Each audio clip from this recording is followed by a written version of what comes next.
Será que o cancro é a praga do século XXI? No Canadá, a segunda causa de morte é o cancro. O que está causando este aumento em mortes como resultado do cancro? Será que existe algo em nossa vida que está contribuindo para isso? Este será o nosso tema hoje no Está Escrito, com o nosso convidado especial, o Dr. Ferreira. Voltaremos dentro de um minuto.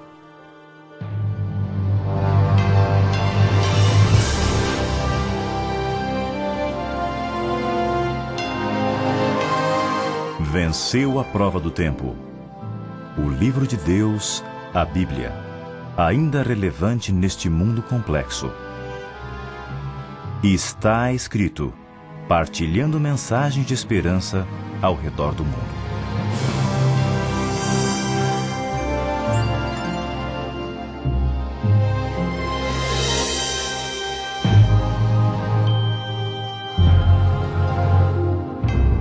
Dr. Ferreira, bem-vindo mais uma vez ao programa do Está Escrito. Muito obrigado.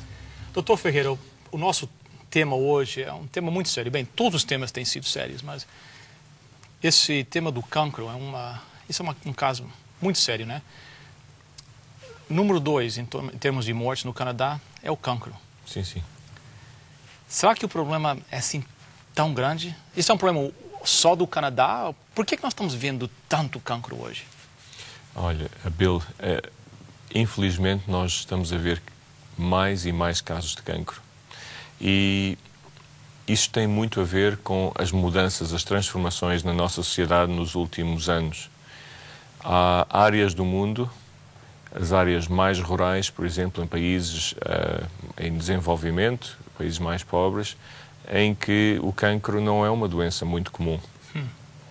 Mas à medida que vamos passando para as partes mais industriais, mesmo para as cidades naqueles países, então o cancro começa a aumentar. E nos países ocidentais, na Europa Ocidental, por exemplo, nos países de leste também, europeu, na Rússia e aqui na América do Norte, então o cancro é uma doença, infelizmente, está a ficar cada vez mais comum. E isso é uma preocupação muito grande e é uma tristeza também muito grande. Então, parece haver uma ligação entre o desenvolvimento de uma cultura e o aumento de índice de cancro? É isso que o senhor está dizendo? Sim, em termos gerais, isto é verdade. Portanto, quanto mais desenvolvida tecnologicamente uma sociedade parece então que o cancro aumenta. E isto quase que é um contrassenso, porque as pessoas têm uma vida muitas vezes considerada mais fácil, têm mais coisas para as ajudar no dia-a-dia, têm melhores transportes, têm mais higiene, têm mais isto, mais aquilo, mas estão mais sujeitas a uma doença que para muita gente, infelizmente, quando ouvem a palavra cancro, ainda é uma sentença de morte. Eu não conheço praticamente ninguém, mesmo com cancros que sejam curáveis e que, felizmente, a tecnologia também nos está a dar alguma saída nesse campo, certo. Mas não conheço ninguém que, quando ouve aquela palavra, aquele diagnóstico, que diga, isto não é nada. Não. Aquilo é considerado por muitos como uma sentença de morte. Lógico. Dr. Ferreira, o que é o cancro, na realidade?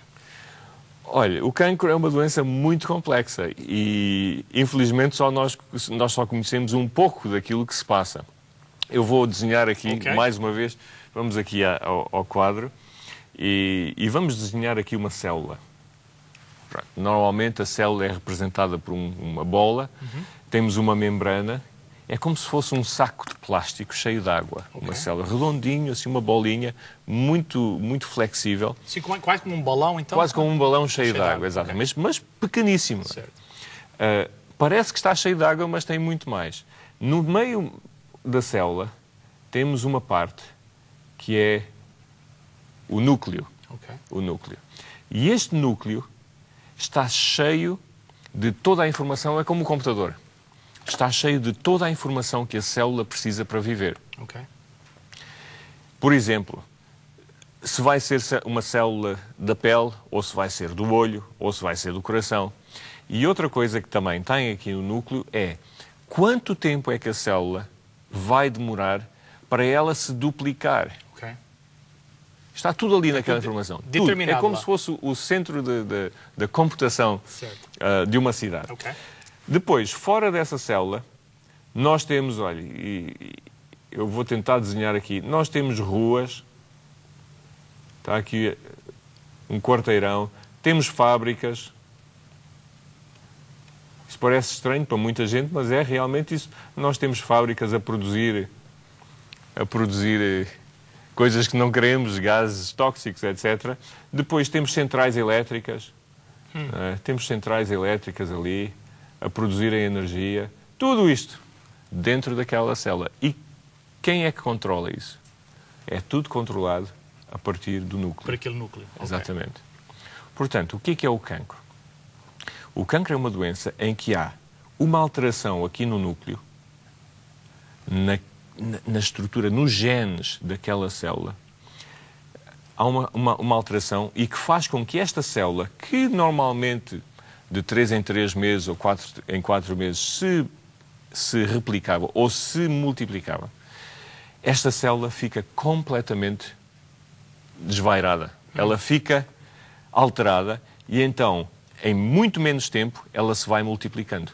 Okay. Portanto, vai-se dividindo e vai formando, quando está uma, passa a duas, cada uma daquelas passa a duas. Imagina o que é que acontece. E cada uma daquelas, passado pouco tempo, nós temos aqui muitas células juntas. E outra coisa, estas células, isto está tudo bem organizado. Tem as highways, tem as autoestradas, tem tudo aquilo. Mas uma célula de cancro não tem nada disso. Fica completamente transformada, não é? E é uma célula muito agressiva. Portanto, a questão aqui é o que é que causa estas mudanças. Porque estas mudanças podem ocorrer, olha, pode ser na pele. Então temos vários tipos de cancro da pele. Onde há células pode haver cancro. Pode ser no olho, pode ser no cérebro, pode ser até no coração, é muito raro, mas há cancro do coração, no estômago e nos pulmões, etc. Os mais comuns é o cancro do pulmão, certo. E está relacionado também com o fumo, podemos falar um pouco sobre isso, mas o cancro do pulmão, o cancro da mama em senhoras, o cancro da próstata em homens. São os cancros mais comuns no mundo. Então, havendo célula, existe a possibilidade do cancro, então. Exatamente. Então, vamos falar um pouquinho sobre o que causa essa alteração, então, no núcleo, que causa que a célula fique toda desvairada. Quais são algumas das causas disso? Olha, vamos ver, por exemplo, o cancro do pulmão. Okay. O cancro do pulmão, que é o cancro mais comum em todo o mundo. Entre fumadores e não fumadores, na totalidade é o cancro do pulmão. O que é que vai provocar as alterações? No caso do pulmão, e há vários tipos de cancro do pulmão, mas no caso do pulmão é o fumo do cigarro. Okay. O fumo de um cigarro tem cerca de 4.000 químicos. 4.000 químicos. E 40 desses químicos têm sido ligados ao cancro. Isto é, são venenos que vão àquela parte do núcleo, aos genes, e vão transformar aqueles genes, vão estragá-los. Certo. E a célula, então, fica desvairada, fica uma célula cancerosa. Não é? Portanto, temos aí, no cancro do pulmão, algo muito importante, que é o fumo do tabaco. Mas não é só o fumo. Há outras coisas que têm muito a ver connosco, com o desenvolvimento do cancro. Eu vou-lhe dizer algo que vai surpreendê-lo. Todos os dias, nós temos dentro de nós células cancerosas a aparecer. Cada um de nós? Cada um de nós. Bill também, eu também. Hoje vão aparecer células de cancro dentro de nós. Eu não sabia isso. Todos os dias. Toda a gente tem isso. O que é que nos protege do cancro? Uma boa pergunta. O que é que nos protege? Porque nós, se soubermos o que é que nos protege, então nós temos já uma maneira de prevenir. O que é que nos protege? Nós temos soldados dentro de nós. Temos um sistema de soldados e de polícia, que é o sistema imunitário. Okay. Por exemplo, quando apanha o vírus e alguém aperta a mão a alguém que tem uma gripe, o vírus da gripe, o vírus da gripe, depois quando coça os olhos ou quando leva as mãos à boca, esse vírus pode entrar dentro de si e vai começar a multiplicar-se e pode lhe dar a gripe também. O que é que o seu corpo faz? O corpo identifica aquele invasor e diz assim, ei, há aqui um invasor que vai causar a doença. Então o corpo começa a lutar contra a doença. Lá vai o exército. Lá vai o exército. Vão com soldados, vão com homens da Guarda Civil, vai com isso tudo, não é? Vai atacar aquele vírus. E passado aí 3, 4 dias, a doença praticamente já desapareceu. 5 dias, desapareceu. Porquê? Porque o próprio corpo lutou. Exatamente. Agora, o cancro é a mesma coisa. O nosso corpo tem esses soldados que andam à procura de qualquer coisa que não seja normal. E então ele vai atacar essas células cancerosas e vai reparar os defeitos nos genes causados, seja pelo que foi. Não é? O nosso sistema imunitário protege-nos do cancro. Interessante. Se temos algumas deficiências, um sistema imunitário fraco ou um ataque persistente, constante, como por exemplo o fumador não vai apanhar cancro do pulmão por fumar um cigarro. Vai ser meses, anos de fumar que vão atacar aquelas células e o corpo já não sabe o que é que há de fazer e depois, olha, aparece o cancro. Portanto, aqui o sistema imunitário é muito importante, mas o que é que causa o resto dos cancros? Há muita informação sobre isso, mas podemos também falar sobre isso. Né? 2 perguntas aqui, rapidinho. Uma, eu sei que tem telespectadores que estão ouvindo isso e é raro encontrar alguém hoje que não vai admitir que o fumar faz mal. Mas existem pessoas, de vez em quando, dizem, mas o meu avô fumou e morreu com 90 e tal anos, ou fulano do tal nunca fumou e morreu de câncer do pulmão. Então, por que algumas pessoas ficam fumando e fumam 10, 90 anos e não aparece o câncer? Infelizmente, é imprevisível. Nós sabemos que os fumadores têm um risco muito maior de terem cancro do pulmão. Mas lá está, há pessoas com sistemas imunitários muito fortes e que a vida toda aquele sistema imunitário lutou contra aqueles venenos, não é? E pronto, a pessoa pode ter morrido de outra coisa qualquer e nunca apanhou um cancro do pulmão. Mas eu não sei o que é que o meu corpo vai fazer. Isso é lógico. Eu não sei o que é que vai fazer. Portanto, aqui é importante nós evitarmos aquilo que pode causar o cancro. E não é só o fumo. Nós estamos a falar do cancro do pulmão. Lógico. Mas há grande parte dos cancros estão relacionados, por exemplo, com a alimentação que nós temos. Daquilo que nós comemos. Aquilo que nós comemos. E o nosso stress também. Há instituições científicas no mundo que dizem que, por exemplo, 40%, quase metade, 40% dos cancros podem ser evitados através de uma alimentação saudável, fazer exercício físico e manter um peso saudável. 40% dos cancros. Se adicionarmos o cigarro, parar de fumar, nós temos cerca de 60% a 70% dos cancros. Portanto, há outras coisas. E hoje sabemos que a alimentação é muito importante. Porquê? Porque cada vez menos se come isto. Estas coisas que estão aqui, cada vez menos são comidas. Infelizmente. E o que é que as pessoas estão a comer mais? Cada vez mais estão a comer carne e peixe e os ovos e os queijos, os produtos de origem animal, com bastante gordura. E muitos dos animais estão doentes também. Doenças que nós muitas vezes desconhecemos e que vamos descobrindo à medida que vamos passando o tempo, não é? Mas esse tipo de alimentação, uma alimentação rica em gordura, por exemplo, a gordura, especialmente a gordura animal, poderá estar associada a um aumento de risco do cancro da próstata. E o cancro da mama em senhoras. Isso sabe-se.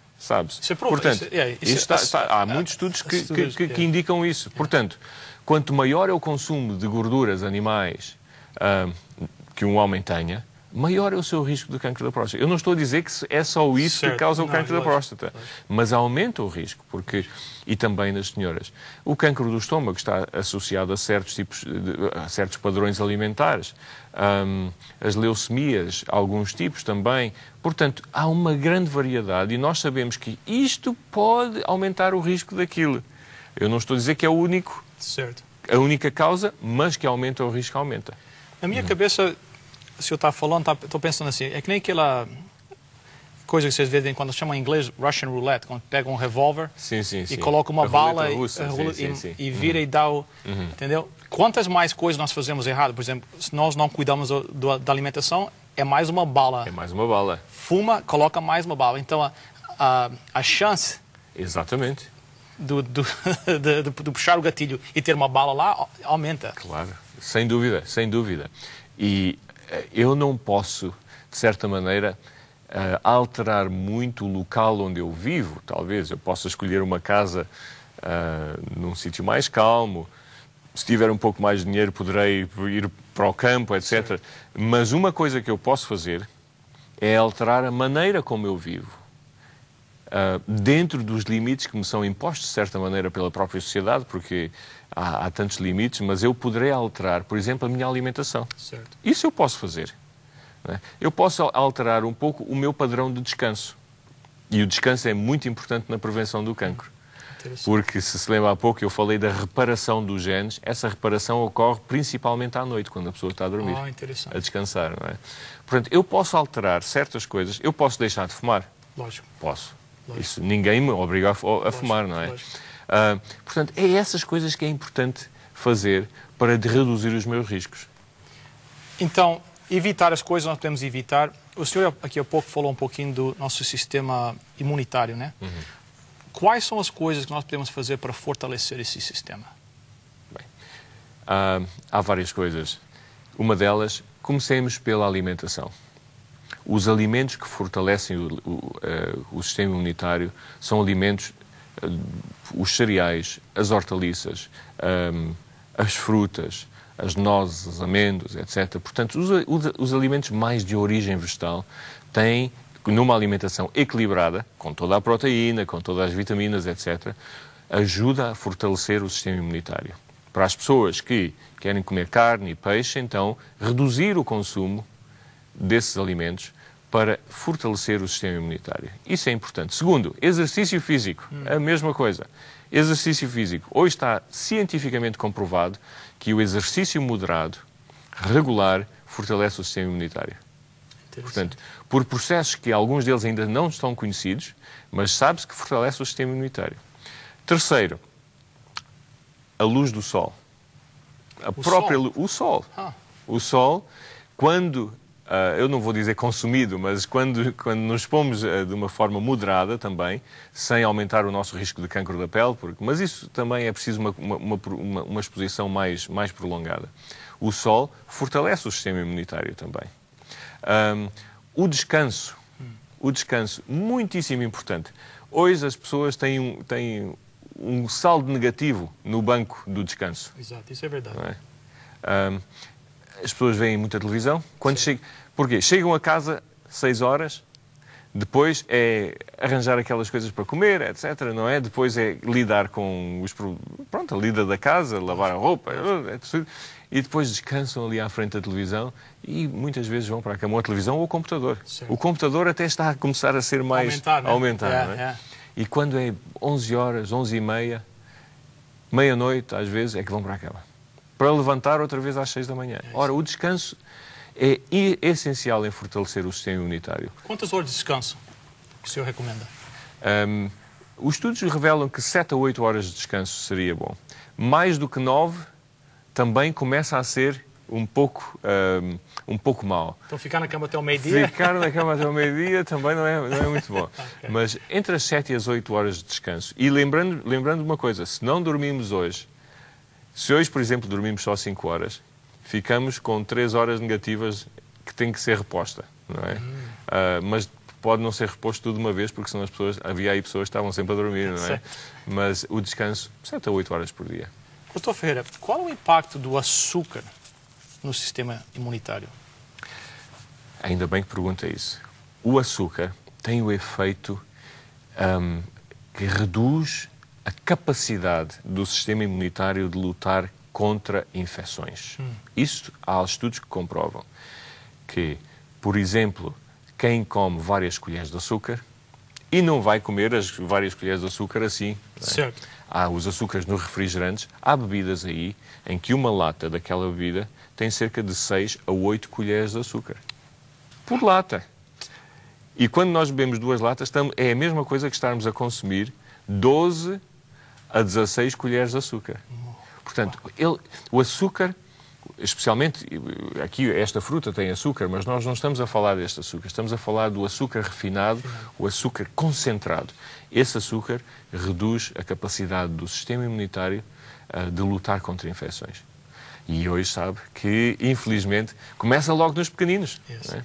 Com muito açúcar, com os doces, com os chocolates, com os refrigerantes, as bebidas, etc. Exato. E então isso também não só cria obesidade, que é um fator de risco também para o cancro, como reduz a capacidade que nós temos de lutar contra o cancro. Doutor Ferreira, uma pergunta. O pessoal fala, bem, vocês dizem para comer mais vegetais, mais fruta, mas eles colocam os venenos nas terras, nas árvores. Isso também não contribui para o câncer? É verdade que, de certa maneira, há esse risco. E eu estou recordado de alguns estudos que alguém publicou que revelavam que cerca de 2% dos cancros poderão estar relacionados com herbicidas, com os pesticidas, com os conservantes, com os adicionantes na comida. Mas isso são 2%. E como eu disse há pouco, cerca de 40% dos cancros poderiam ser evitados através de uma melhor alimentação. Certo. E mais exercício físico e manter um peso saudável. Portanto, nós temos que ver isto em contexto. Eu prefiro comer uma alface ou outras coisas, não é? Certo. Poderão ter um bocadinho de pesticidas que eu vou lavar bem, não é?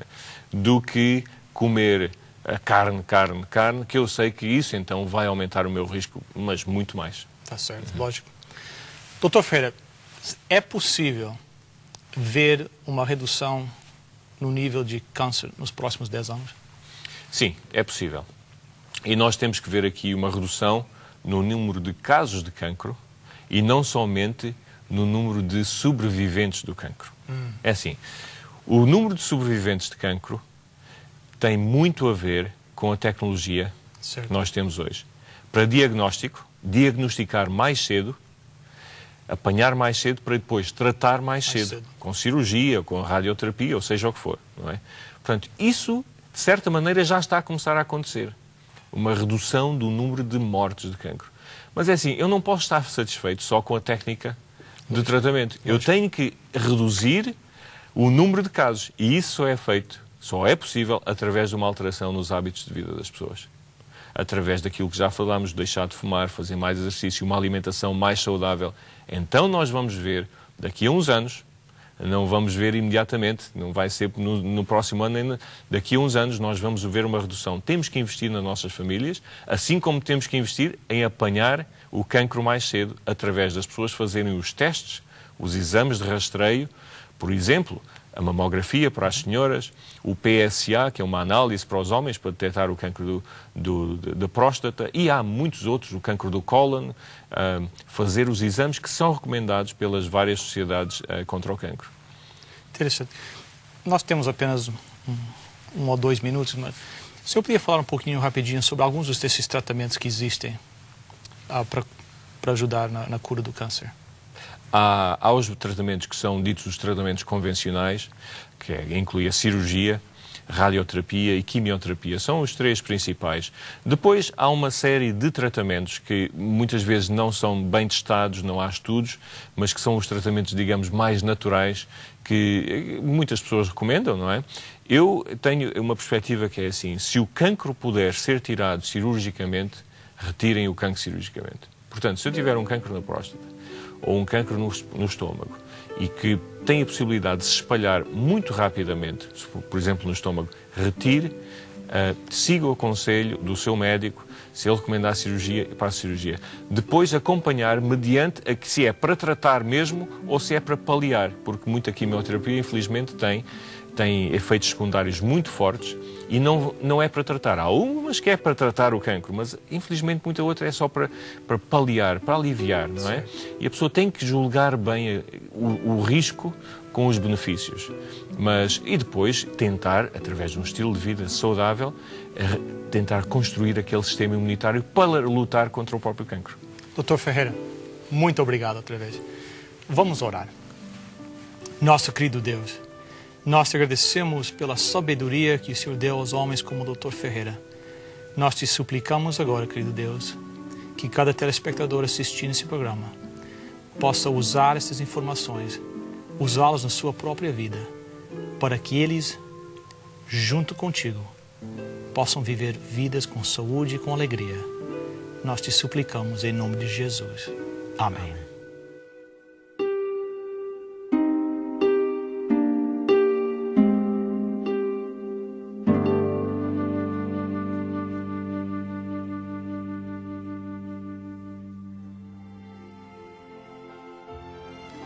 Bem, Dr. Ferreira, chegamos ao final de mais um programa. Quero agradecer outra vez a sua presença aqui no Está Escrito. Eu sei que as informações que o senhor tem dado têm ajudado muitas pessoas. É um prazer. Alguma coisa para fechar? Bill, eu estou a falar para os espectadores agora e estou a falar para si e para mim. Nós temos que pôr isto em prática. Isso é verdade. Estes princípios, só ouvi-los, podem entrar por aqui e sair por ali. Nós temos que pôr isto em prática. Se nós queremos ter mais saúde e diminuir o nosso risco de cancro e de outras doenças, então é melhor nós realmente interiorizarmos a necessidade que temos de mudança, pensarmos na nossa família, pensarmos em nós, no amor que temos uns pelos outros, então pôr isto em prática, positivo e fazer o melhor que pudermos. Bem, ouviram a receita médica, as ordens do médico, colocar essas lições em prática. Agradeço a presença dos telespectadores. A nossa promessa é que na próxima semana nós vamos estar aqui de novo, nesse mesmo horário, neste mesmo local. Até lá, lembre-se, está escrito: nem só de pão viverá o homem, mas de toda a palavra que procede da boca de Deus.